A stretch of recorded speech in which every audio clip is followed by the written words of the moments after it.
चलिए आज समानांतर एसी सर्किट के कुछ बहुत ही जरूरी सिद्धांतों को समझते हैं। पता है ये वही सर्किट हैं जो हमारी आज की टेक्नोलॉजी की दुनिया को पावर देते हैं। कभी सोचा है कि बस सिर्फ तीन छोटे छोटे से इलेक्ट्रॉनिक पार्ट्स, मतलब एक रेजिस्टर, एक इंडक्टर और एक कैपेसिटर, ये मिलकर हमारे स्मार्टफोन से लेकर बड़ी बड़ी इंडस्ट्री की मोटर्स तक सब कुछ कैसे चलाते हैं? चलिए आज इसी राज को खोलते हैं। तो सबसे पहले एकदम बेसिक्स पर आते हैं। देखिए, किसी भी कॉम्प्लेक्स सर्किट की जो नींव होती है ना, वो होता है उसका कनेक्शन, और यहाँ हम बात करने वाले हैं समानांतर कनेक्शन की। अच्छा, तो समानांतर सर्किट का सबसे बड़ा नियम क्या है? 1 मिनट के लिए सोचिए। जैसे एक ही मेन पाइप से कई छोटे पाइप्स निकल रहे हैं।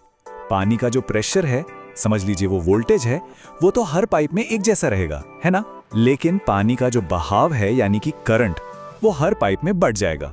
बस यही है समानांतर सर्किट का मूल मंत्र। चलिए अब आते हैं अपने पहले कॉम्बिनेशन पर। यह है रेजिस्टर और इंडक्टर का जोड़ा।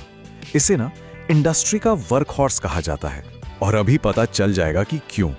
तो होता यह है कि जब हम एक रेजिस्टर और एक इंडक्टर को साथ में जोड़ते हैं तो एक बड़ी दिलचस्प चीज होती है।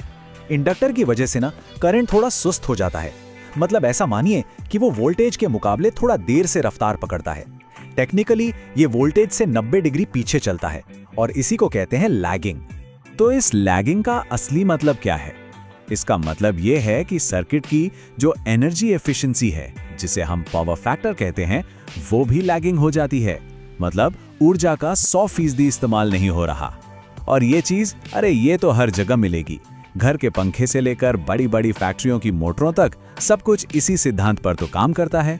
अच्छा, अब इंडक्टर से एकदम उल्टे किरदार को देखते हैं, यानी कि कैपेसिटर को। तो आइए देखें कि जब ये रेजिस्टर के साथ जुड़ता है तो क्या कहानी बनती है। तो आरसी सर्किट में कहानी एकदम पलट जाती है। यहाँ कैपेसिटर के वजह से करंट जो है वो वोल्टेज से 90 डिग्री आगे दौड़ने लगता है। इसे कहते हैं लीडिंग। तो मतलब जो आरएल सर्किट में पीछे था वो यहाँ आगे हो गया। सिंपल। इस लीडिंग व्यवहार का एक बहुत ही जरूरी काम है, सिस्टम की एनर्जी एफिशिएंसी को ठीक करना। इसको ऐसे समझिए, जहां आरएल सर्किट करंट को पीछे खींचकर सिस्टम को थोड़ा इनएफिशिएंट बना रहे थे, वहीं आरसी सर्किट करंट को आगे धकेलकर उसे बैलेंस कर देते हैं। एक तरह का बैलेंसिंग एक्ट है ये। और हाँ, इसके अलावा फिल्टर्स और टाइमिंग सर्किट्स में तो ये बहुत काम आते ही हैं।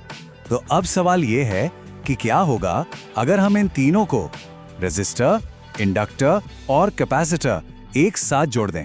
भाई यहीं पर असली मैजिक होता है, जिसे हम रेजोनेंस कहते हैं। देखिए, यहाँ एक कमाल का बैलेंस बनता है। रेजोनेंस वो जादुई पॉइंट है जब इंडक्टर का करंट को पीछे खींचने वाला असर और कैपेसिटर का करंट को आगे धकेलने वाला असर एक दूसरे को पूरी तरह से खत्म कर देते हैं। मतलब दोनों की ताकत बराबर हो जाती है और एक दूसरे को बेअसर कर देती है। तो जब ये परफेक्ट बैलेंस बनता है तो क्या होता है? सर्किट अपने सबसे एफिशिएंट मोड में काम करता है। सर्किट का जो कुल प्रतिरोध है, जिसे इंपीडेंस कहते हैं, वो अपनी पीक पर पहुंच जाता है। और क्योंकि रुकावट बहुत ज्यादा है तो सप्लाई से आने वाला करंट अपने आप मिनिमम हो जाता है। और सबसे बेस्ट पार्ट, पावर फैक्टर हो जाता है यूनिटी। मतलब 100% कुशलता, जरा भी पावर बर्बाद नहीं। तो चलिए अब इन सब बातों को एक साथ रखकर देखते हैं, एक फटाफट तुलना करते हैं और समझते हैं कि इसका हमारी असल दुनिया की टेक्नोलॉजी पर क्या असर पड़ता है। तो संक्षेप में अगर देखें तो क्या है? आरएल सर्किट में करंट पीछे रहता है, लैगिंग। आरसी सर्किट में करंट आगे रहता है, लीडिंग। और आरएलसी सर्किट में रेजोनेंस पर सब कुछ एकदम बैलेंस्ड हो जाता है, यूनिटी। लैगिंग, लीडिंग और यूनिटी, बस इन्हीं 3 शब्दों में इन सर्किट्स की पूरी कहानी छिपी है।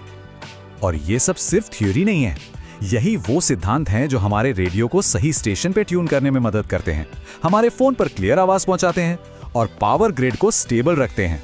मतलब पावर फैक्टर करेक्शन से लेकर कम्युनिकेशन सिस्टम तक ये सर्किट सच में हर जगह काम कर रहे हैं। तो देखिए, 3 कितने साधारण से घटक हैं और उनके कुछ कितने सरल नियम, और यही मिलकर हमारी पूरी डिजिटल और इंडस्ट्रियल दुनिया को आधार देते हैं। ये सोचना वाकई में कितना दिलचस्प है कि इन्हीं बुनियादी सिद्धांतों का इस्तेमाल करके भविष्य में और क्या कुछ नया बनाया जाएगा।